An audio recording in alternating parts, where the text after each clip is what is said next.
Did you see them last week? Did you watch them last week in Brighton? Hopelessly divided, I thought they looked. Their leader, like a seriously rattled bus conductor,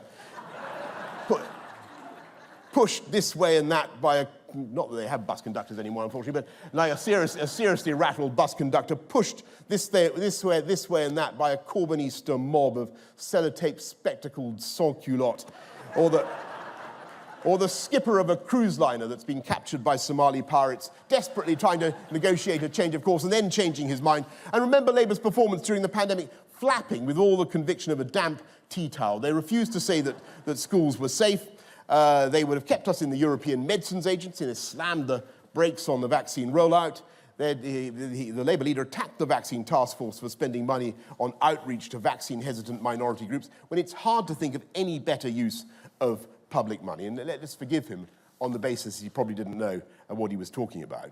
But in previous...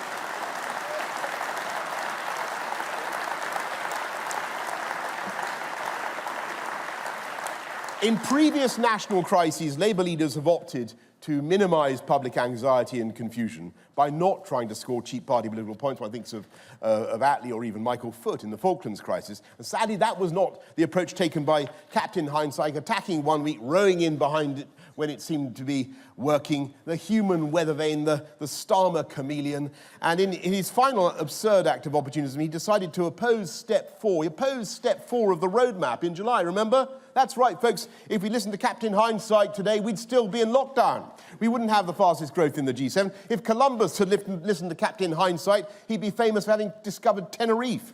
How utterly astonishing.